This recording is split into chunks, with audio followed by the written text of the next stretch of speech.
Bom dia, meus amores. Vamos lá para mais uma aula. Hoje nós vamos estar estudando grandes nomes da ciência, é o nosso assunto de hoje.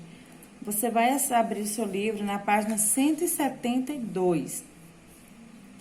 Na nossa última aula de ciências, nós falamos sobre alguns filósofos cientistas, tá? Vocês se lembram? Então, para tudo chegar como está hoje, tivemos uma base muito boa que foi os filósofos de antigamente, onde eles começaram alguns estudos, alguns pensamentos, algumas teorias, para que hoje algumas pessoas colocassem em prática. Vamos conhecer alguns deles. A Revolução Científica, ela iniciou na Europa entre os anos de 1550 a 1700. Ela ficou marcada em seu início por Nicolau Copérnico. Nicolau era contra a maioria dos pensamentos daquela época. Os cientistas falavam que o universo girava em torno da Terra. Ele achava que a Terra era o centro do universo, mas Nicolau discordou e falou que a Terra ela que girava em torno do Sol e não o universo. A partir desse pensamento, deu início à evolução científica. Lembrando que Nicolau é antecessor de Galileu. Ele veio antes do Galileu. Então, ele ficou muito conhecido e marcou essa revolução científica quando começaram novas ideias. Hoje nós vamos conhecer alguns cientistas que o trabalho, tanto no passado como no presente, contribuiu muito para o desenvolvimento da ciência. Existem muitos cientistas, mas nós vamos ver apenas alguns. Aqui está Ada Lovelace. Ela veio de uma época em que poucas mulheres tiveram chance de uma educação escolar. Ela desenvolveu o pensamento sobre os cálculos matemáticos que resultaram na criação do primeiro programa de computador. Olha só. Ela fez a tradução de um trabalho de uma matéria chamada Charles Babbage.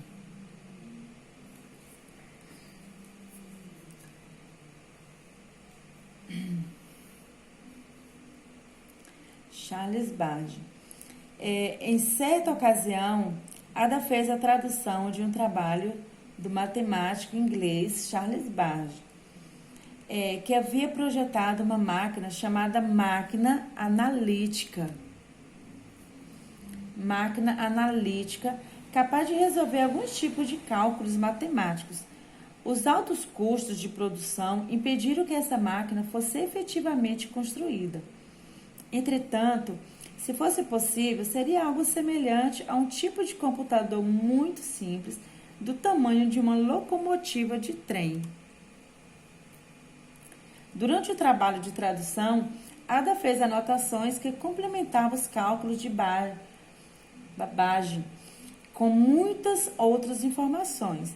Ela percebeu que a máquina de Babbage poderia fazer muito mais cálculos do que o seu criador havia pensado. Assim, Ada criou um tipo de linguagem matemática que foi considerado o primeiro programa de computador do mundo. Então, vocês estão vendo aí algo bem interessante, não é? Vamos agora conhecer um pouco sobre Charles Darwin e Alfred Wallace. Eles são naturalistas, tanto Charles como o Alfred. Eles são bem naturalistas, né? Eles colocaram ideias a teorias da evolução por natural. Mas o que é isso?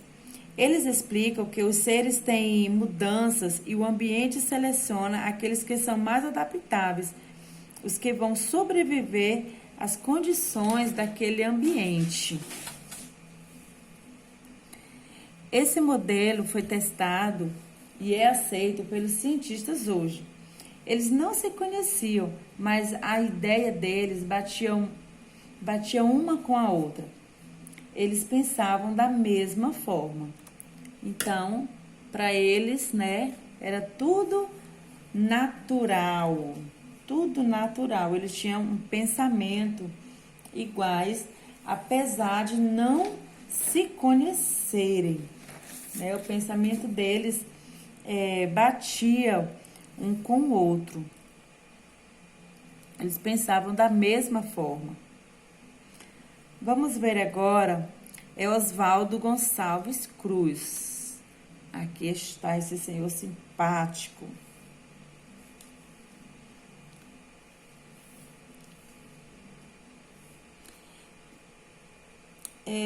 Oswaldo Cruz, ele era um médico brasileiro, tinha grande interesse em estudar os seres microscópicos, especialmente bactérias causadoras de doenças, né? O que levou a montar um pequeno laboratório no porão de sua casa.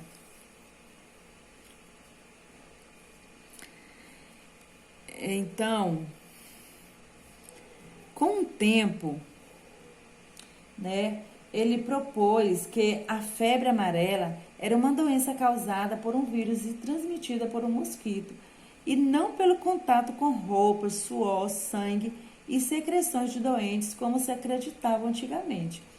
Para testar essa ideia, ele organizou equipes que percorreram casas, quintais, jardins e ruas para eliminar focos desses insetos. Outra ação importante e polêmica foi promover uma campanha de vacinação obrigatória contra a varíola em toda a população.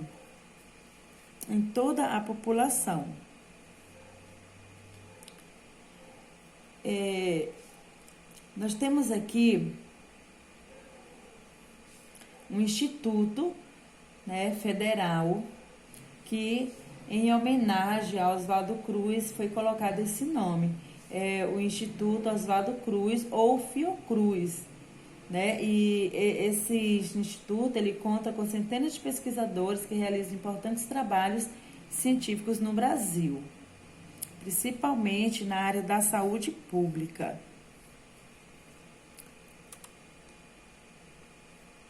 Aí, né, a febre amarela, que ele, né, fez várias pesquisas. Vamos agora ver um pouco sobre Albert Einstein. Albert Einstein era um cara muito inteligente. Falando, ninguém acredita.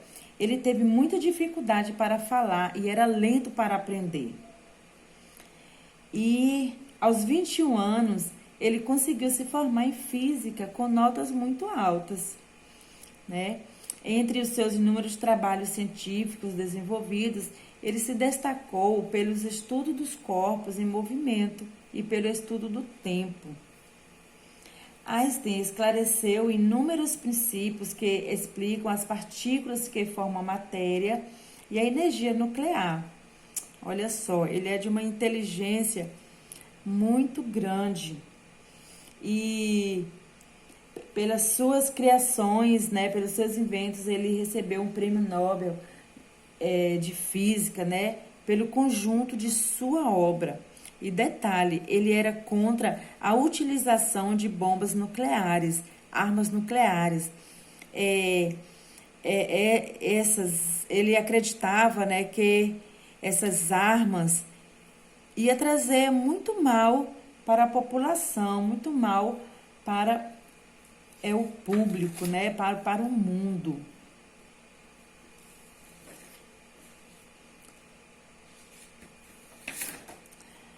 Agora, nós vamos ver aqui algumas cientistas, né, brasileiras.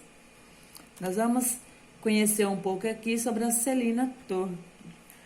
A Celina é uma médica, né, epidemiologista brasileira. Ela é uma pesquisadora da Fundação Oswaldo Cruz, de Pernambuco. Ela era responsável por formar um grupo com cerca de 30 outros cientistas de diversas especialidades e instituições para identificar a relação do vírus da Zika. É uma doença, né, congênita chamada de microcefalia. Observem aí, né? Aqui é a criança normal, né? E uma criança com a microcefalia, a sua cabeça nasce dessa forma aí. Ela é uma doença congênita, né? E recebe o nome de microcefalia, né? Que no ano de 2015 chegou a afetar crianças recém-nascidas. A microcefalia é um desenvolvimento anormal do cérebro que pode ser percebido pela diminuição da cabeça da criança, como vocês estão vendo aí, né? E esse assunto aí da Zika, ele foi destaque nos noticiários brasileiros em 2015. Vamos agora para a nossa última, né? A Rosali Lopes. Ela é uma astrônoma brasileira e pesquisadora da NASA há mais de 20 anos. Desde criança, quando acompanhava os noticiários das viagens à Lua, já sonhava em ser astronauta. Após graduar-se em astronomia em Londres, durante um curso de ciências planetárias na Itália, o vulcão Etna entrou em erupção. Rosali, então, resolveu dedicar-se ao estudo de vulcões, tanto na Terra quanto no espaço. Ela descobriu dezenas de vulcões espalhados pelo espaço e explora também os da Terra. Atualmente é chefe da equipe de geociências planetárias. Então, meus amores, está aí, né, a nossa aula, né, sobre esses grandes nomes, né, que fizeram história e até hoje fazem história no nosso Brasil e no mundo também.